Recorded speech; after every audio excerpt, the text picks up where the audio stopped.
He never claimed to know anything. Yet he exposed every lie in Athens through one simple method.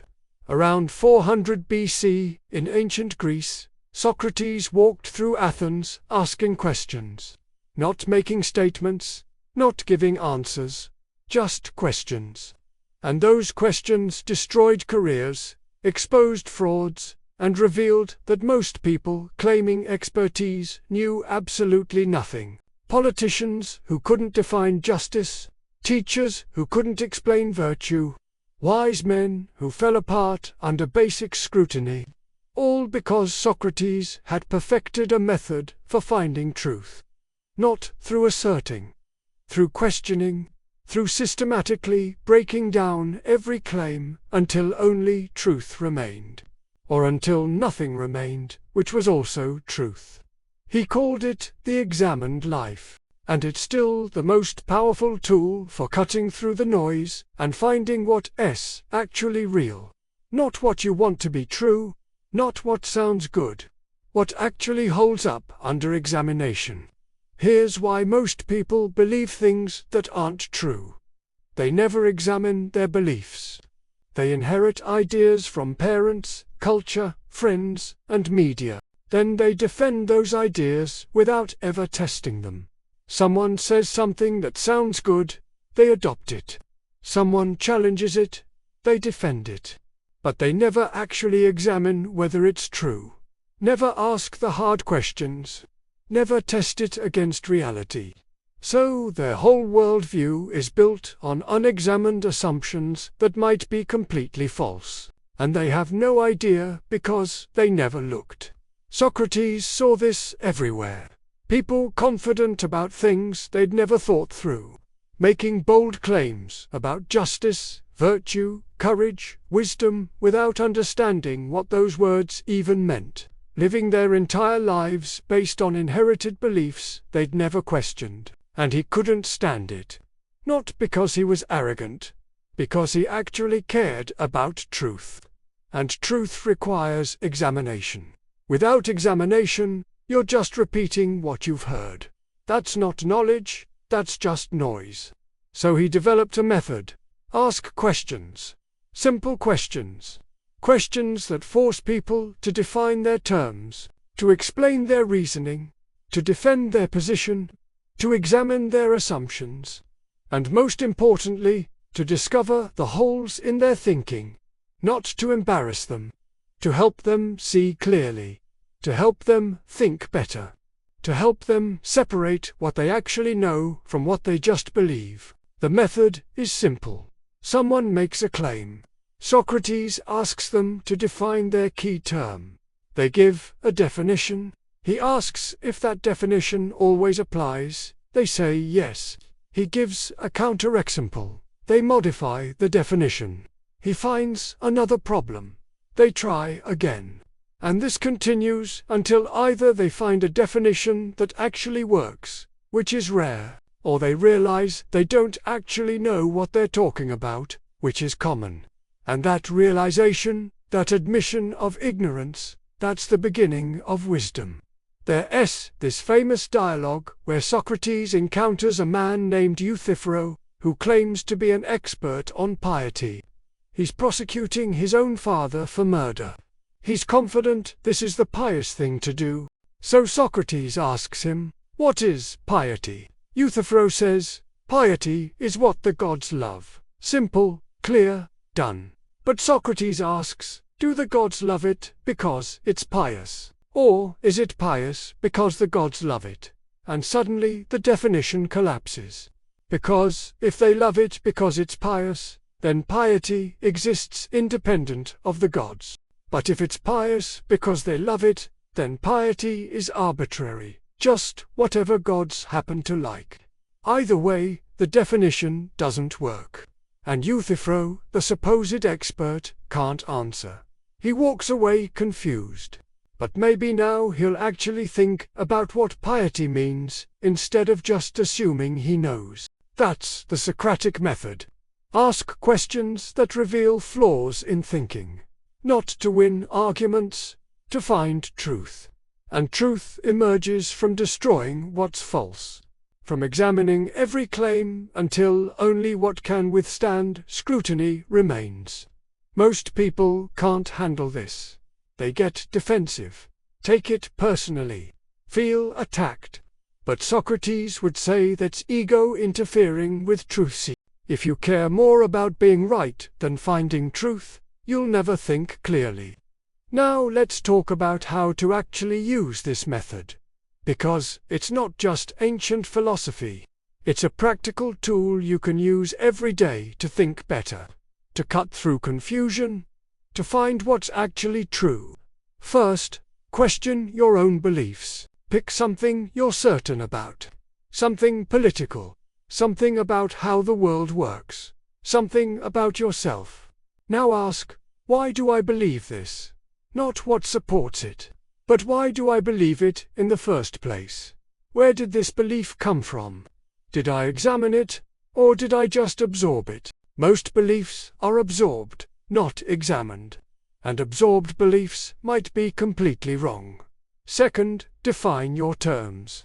When you make a claim, make sure you can define the key words. If you say something is good or bad, right or wrong, true or false, can you define those terms clearly? Can you explain exactly what you mean?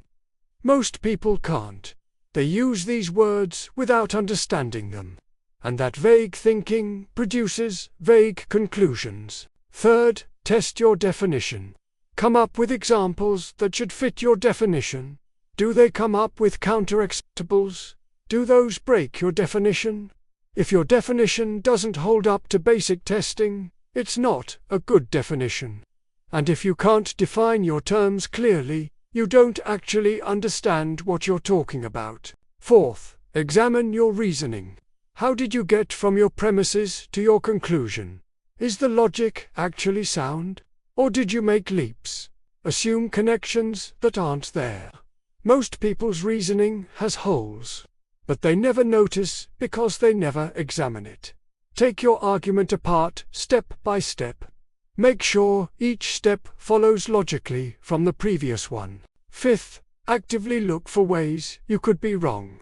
This is the hardest part. Most people only look for evidence that supports their belief.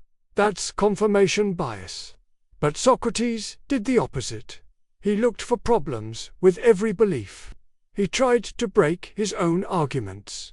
He sought out counterexamples, because if your belief can't survive honest examination, it's not worth holding. Here's a practical example. Say you believe you're bad at something. Math, communication, whatever. Ask yourself, what does it mean to be bad at something? How are you defining that? Then test it. Is it that you're worse than everyone? Than most people? Than you'd like to be? Each definition gives different conclusions. Then ask, what evidence do I have? Have I actually tried consistently? Or am I basing this on limited attempts? Am I comparing fairly, or against people who've practiced way more? Most limiting beliefs fall apart under this kind of examination. But you have to actually examine them. Or take a belief about how the world works. Say you believe hard work always pays off. Define hard work. Define pays off. Then look for counterexamples. Are there people who worked hard and didn't succeed? If yes, your belief as stated is false. So either modify it to account for those cases, or accept it was never actually true. That's what examination does. It forces precision. It removes false certainty. It shows you reality instead of your assumptions about reality. Socrates wasn't trying to make people feel stupid. He was trying to make them think. Actually think. Not just repeat what they'd heard. Not just defend positions they'd never examined. But genuinely examine their beliefs, their reasoning, their definitions, and discover what they actually knew versus what they just believed. That distinction matters. Because you can only build on knowledge. Beliefs that haven't been examined might crumble at the worst time, leaving you with nothing. The method also works for decisions. Before making an important choice, examine it. What assumptions am I making? What do I believe will happen? How do I know that? What could go wrong that I'm not considering? What alternative explanations exist? This kind of self-examination prevents stupid mistakes. Not every mistake, but the ones that come from not thinking clearly. The truth is, most people never think. They just react. They absorb. They repeat. They defend, but they never examine, never question, never test, and they wonder why their life doesn't work, why they keep making the same mistakes, why they believe things that turn out to be false. It's because they never developed the habit of examination, never learned to think like Socrates, never learned to question everything, especially their own beliefs. Socrates died for this method. Athens put him on trial for asking too many questions, for making people uncomfortable with examination, for exposing that the so-called wise men were frauds, and they killed him because society prefers comfortable lies to uncomfortable truths, prefers certainty to examination, prefers feeling right to being correct. But Socrates chose truth over comfort, chose examination over certainty, chose death over abandoning the method that actually worked. The method is available to you. Start questioning, start examining, start testing your beliefs, your definitions, your reasoning. Stop assuming you're right. Stop defending positions you've never examined. Start looking for holes in your thinking instead of just evidence for it. Start seeking truth instead of just confirming what you already believe. That's how you think clearly. That's how you find what's actually real. That's how you avoid building your life on false foundations. The unexamined life is not worth living. That's what Socrates said, and he meant it. He chose death rather than stop examining. Because a life lived on unexamined beliefs isn't really a life. It's just sleepwalking, just reacting, just repeating. But examination wakes you up, shows you reality, shows you where you're wrong. And being wrong is the beginning of being right. Because you can't fix what you won't admit.